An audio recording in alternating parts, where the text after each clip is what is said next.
I don't know why you're making such a scene, Laura. You had to see this coming, Paul said, his voice cold and dismissive as he packed his suitcase. You're turning 50 today, and let's be honest, you're just too old for me now. The words hit me like a physical blow, each syllable cutting deeper than the last. I stood frozen in our bedroom, the same room we'd shared for 25 years of marriage, watching my 55-year-old husband methodically fold his designer shirts. Paul, please. It's my birthday. We can talk about this, I pleaded, my voice barely a whisper. He just laughed, that cruel sound nothing like the warm chuckle I'd fallen in love with decades ago. There's nothing to talk about. Amanda's waiting for me. She's 25, gorgeous, and actually understands me. He zipped up his suitcase with finality. I've already filed the divorce papers.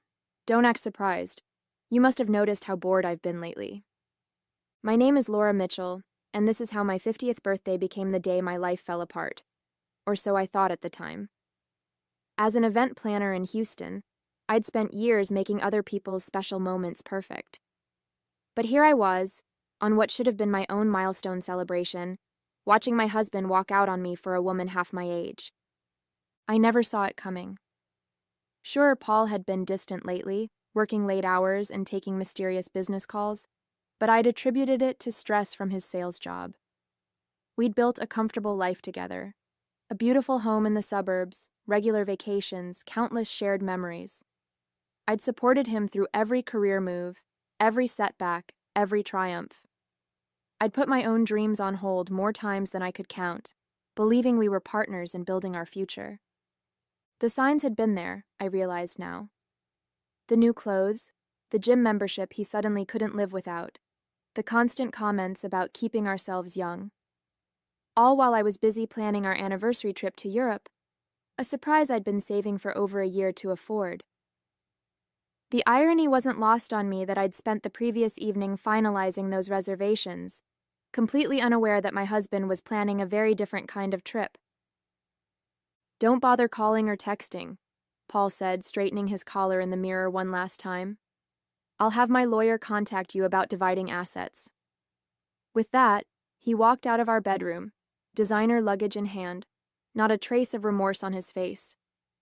The man I'd loved, the man who'd promised to grow old with me, had just discarded 25 years of marriage like yesterday's newspaper. And he'd chosen my 50th birthday to do it. The first few weeks after Paul left were a blur of tears and sleepless nights.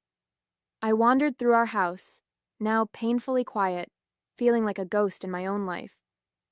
Every corner held memories. The kitchen, where we'd hosted countless dinner parties. The living room, where we'd spent lazy Sunday mornings. The garden we'd planned and planted together. I barely ate, lost 15 pounds, and could hardly focus at work. My best friend Sarah practically moved in with me during those first days. She'd lost her own husband to cancer 2 years earlier, so she understood grief intimately.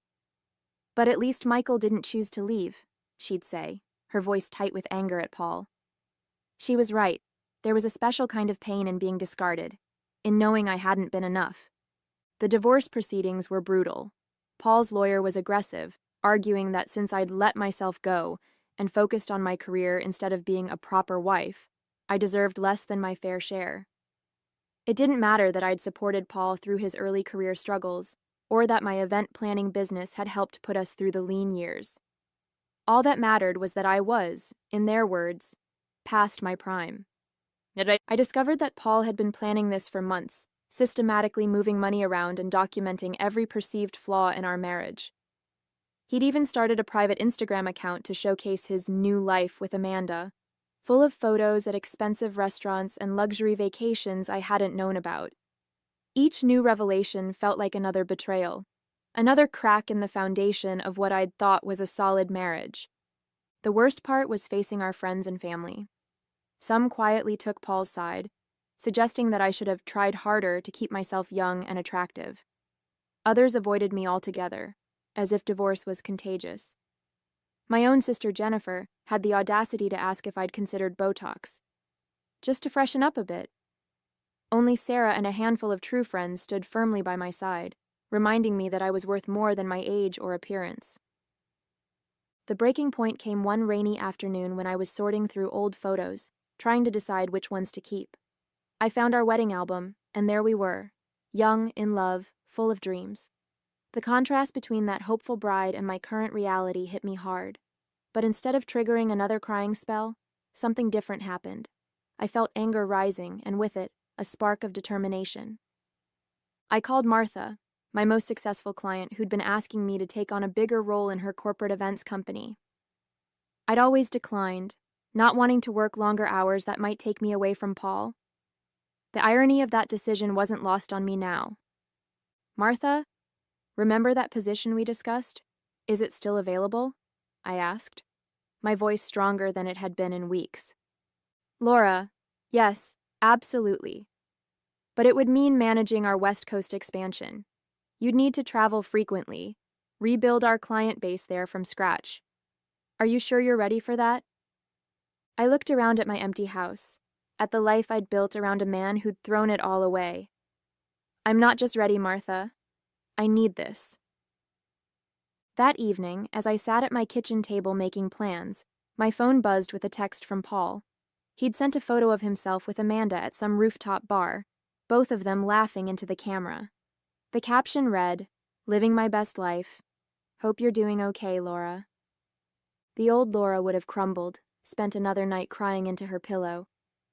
But something had shifted inside me. I deleted the message without responding and pulled out my laptop. If Paul thought he could just discard me and watch me wither away, he was about to be very surprised. I stayed up late into the night, researching fitness programs, updating my resume, and making lists of all the dreams I'd put on hold for my marriage. By the time I finally went to bed, I had a plan. Paul might have chosen to make my 50th birthday the end of our story, but I was going to make it the beginning of a whole new chapter, one he would regret not being part of. The first major test of my resolve came 3 months after Paul left. I was at the grocery store when I ran into Amanda's mother, Susan, who also happened to be my former yoga instructor.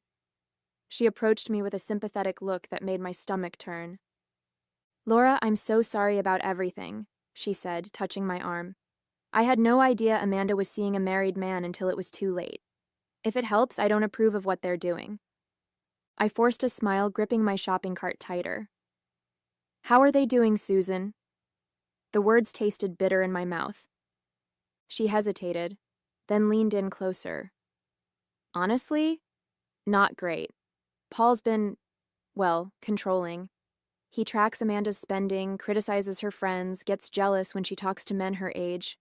Last week he threw a fit because she wanted to go to a music festival instead of some business dinner." The information hit me differently than I expected. Instead of pain, I felt a strange sense of validation. The perfectly curated social media posts hadn't told the whole story. "That must be hard for you to watch," I said carefully, noting how Susan's face clouded with worry. "It is. But what's worse is seeing him blow through money like water trying to keep up with her lifestyle. Designer clothes, expensive restaurants, weekend trips. Amanda mentioned he's had to dip into his retirement savings. So I thought about the substantial settlement I'd fought for in our divorce, thanks to my lawyer's discovery of Paul's hidden assets. He'd been furious when the judge ruled in my favor, but I'd stood my ground. "I should go," Susan said, checking her phone. "But Laura, you look amazing. Whatever you're doing, it's working." She was right. The stress weight had melted away, replaced by muscle from my new fitness routine. My skin glowed from proper rest and self-care, and my wardrobe had evolved from comfortable wife to confident businesswoman. I left the store feeling lighter, stronger. Paul's perfect new life was showing cracks, while mine was just beginning to bloom. The transformation of my life continued gaining momentum. I threw myself into the West Coast expansion project, traveling frequently between Houston and Los Angeles. My new role challenged me in ways I hadn't experienced in years, and I thrived on it. The loneliness I'd felt after Paul left was replaced by a sense of purpose and achievement. One evening, while closing a major deal in LA, I received a flurry of texts from Sarah. Paul had shown up at our old favorite restaurant with Amanda, only to find me there hosting a corporate dinner with 20 high-profile clients. According to Sarah, he'd stopped dead in his tracks when he saw me. "He couldn't take his eyes off you," Sarah wrote. "Amanda noticed too. She kept trying to get his attention, but he was fixated on you in that red dress. When you stood up to give your speech, I thought his jaw would hit the floor." I had to smile. The red dress was new, something I'd bought to celebrate landing a $1 million contract. The old Laura would have thought it too bold, too attention-grabbing. But I wasn't that Laura anymore. Later that night, Paul tried to call me. When I didn't answer, he sent a text. "You looked beautiful tonight. I miss our talks. Maybe we could grab coffee sometime." I showed the message to my assistant, Emma, the next morning. She'd become a close friend through our long hours working together. "He's realizing what he lost," she said, shaking her head. "Classic midlife crisis backfire." She was right. Paul had expected me to crumble, to become the cautionary tale of a discarded older wife. Instead, I'd rebuilt myself into someone stronger, more successful, and, ironically, more vibrant than I'd been in years. The validation he'd sought from a younger woman was proving hollow, while I was genuinely flourishing. The culmination of my transformation came at an industry gala 6 months after that restaurant encounter. I was receiving an award for innovation in event planning, and the ceremony was being held at Houston's most prestigious hotel. I'd invited Sarah as my plus one, knowing Paul would be there. His company always sponsored these events. I stepped onto the stage in a midnight blue gown that had cost a month's salary but was worth every penny. As I accepted the award and began my speech, I caught sight of Paul in the audience. He was alone. "Success isn't just about business achievements," I said into the microphone, my voice steady. "It's about finding yourself when life takes unexpected turns. Sometimes what feels like an ending is actually a beginning." The applause was thunderous. After the ceremony, Paul approached me at the bar. He looked older somehow, tired around the eyes. "Amanda left," he said without preamble. "Moved in with someone her age last week. I've been doing a lot of thinking, Laura. I made a terrible mistake." I took a slow sip of my champagne, letting the moment stretch. "That must be difficult for you," I finally replied, my voice neutral. "I miss you," he said, his voice cracking. "I miss our life together. Everything with Amanda was just empty. A fantasy that fell apart. Do you think maybe we could—" "No," I interrupted quietly but firmly. "We can't. You didn't just leave me, Paul. You tried to humiliate me. You chose my 50th birthday to tell me I was too old for you. But look around. I've never been better, and I did it without you." I picked up my award and my clutch. "I wish you well, Paul. I really do. But my life is just beginning, and you're not part of it anymore." The year following my confrontation with Paul brought changes I never could have imagined. My West Coast expansion project exceeded all expectations, leading to Martha offering me a full partnership in the company. "You've transformed our business," she told me during the contract signing. "And honestly, Laura, you've transformed yourself too." She wasn't wrong.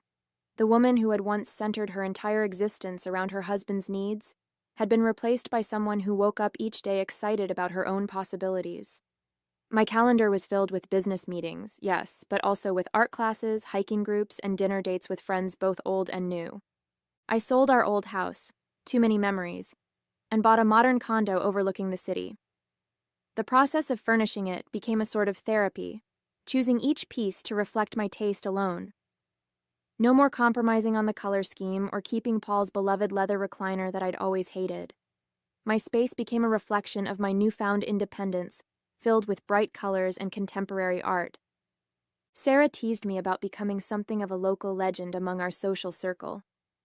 "You're giving hope to every woman who thinks life ends after divorce," she said one evening over wine. "You should see how Paul's friends' wives look at you, like you're some sort of magical creature who discovered the fountain of youth." The truth was, I did feel younger than I had in years, but not because I was trying to compete with 20-somethings. I felt young because I was finally living authentically, free from the constant worry of being too old for someone else's standards. Through mutual friends, I heard that Paul was struggling. Amanda had taken him for a significant amount of money before leaving, and his attempts to date other young women were becoming increasingly desperate and embarrassing. His colleagues had started distancing themselves, uncomfortable with his behavior at company events. "He's become a cautionary tale," Emma observed after one industry function where Paul had shown up with another inappropriately young date, only to be largely ignored by his peers. "Meanwhile, you're the success story everyone wants to emulate." The irony wasn't lost on me. Paul had left me because he thought I was too old. Yet here I was, more vibrant and successful than ever, while he was the one who seemed to be aging poorly, weighed down by his own choices and regrets. 1 year after the gala, I received an invitation to speak at a women's leadership conference about reinventing yourself after 50. The irony was perfect. I'd be giving the keynote speech on what would have been my wedding anniversary with Paul. Standing at the podium, looking out at hundreds of women, I shared my story without shame or bitterness. "Sometimes life's cruelest moments become our greatest catalysts," I told them. 1 year ago, I was labeled too old by someone who was supposed to love me forever. Today, I run a multi-million-dollar business, travel the world, and feel more alive than ever. The response was overwhelming. Women lined up afterwards to share their own stories, many crying as they thanked me for giving them courage. Some had faced similar rejections, others were stuck in unhappy marriages, afraid of starting over. I realized my story had become something bigger than just personal vindication. I established a mentorship program for women over 50 who wanted to restart their careers or begin new ventures. The network grew quickly, and soon we were hosting monthly meetings, workshops, and even retreats. Watching these women rediscover their worth and potential became as fulfilling as my business success. Paul reached out one last time during this period. He'd heard about my speaking engagement through business circles and sent a long email. He wrote about his regrets, his loneliness, how he'd ruined the best thing in his life because of his own insecurities. He was seeing a therapist now, he said, working through his issues with aging and validation seeking. I read the email twice, then archived it without responding. There was a time when his words would have shaken my world, but that time had passed. His approval or regret no longer held any power over my happiness. At my most recent event, a participant asked me if I'd ever consider dating again. "I'm open to it," I replied honestly. "But I'm no longer looking for someone to complete me. My life is already full and beautiful. If love comes along, it will have to add to that, not define it." Looking back at my journey, I'm amazed by how completely my life has transformed. The woman who crumbled on her 50th birthday, devastated by her husband's cruel departure, hardly resembles who I am today. My business success is wonderful, but it's the inner transformation that means the most. I've learned that age is just a number. It's your energy, passion, and willingness to embrace life that truly matters. While Paul desperately clings to youth through superficial relationships and material displays, I've found genuine vitality by accepting and celebrating who I am. The most satisfying part? I didn't need revenge or schemes to make Paul regret his choices. Simply living my best life, focusing on my own growth and happiness, accomplished that more effectively than any planned retribution could have. His regret isn't my triumph. My triumph is the life I've built for myself. My network of empowered women continues to grow. Together, we're challenging society's outdated notions about aging and feminine worth. When I look in the mirror now, I don't see someone who's too old. I see a woman who's just hitting her stride, whose most exciting chapters are still being written. Last week, I was invited to be a guest speaker at a prestigious business school, sharing my story of personal and professional reinvention. As I walked onto the stage, I caught my reflection in a window and smiled. At 51, I radiate a confidence that no number can diminish. Sarah often jokes that I should write a book, From Cast Aside to Coming Alive, a midlife renaissance. Maybe I will. After all, if my story can inspire other women to see their worth beyond someone else's shallow judgment, it's worth telling. My life now is rich with possibilities I never imagined when I was desperately trying to be the perfect wife. I travel when I want, make decisions without second-guessing myself, and surround myself with people who appreciate me for who I am, not what I can do for them. The other day I overheard someone refer to me as that amazing woman who bloomed after 50. It made me smile, because that's exactly what I did. I bloomed. Not out of spite, not to prove anything to Paul, but because I finally gave myself permission to grow into who I was meant to be. Age isn't an expiration date, it's an invitation to begin again, wiser and stronger than before.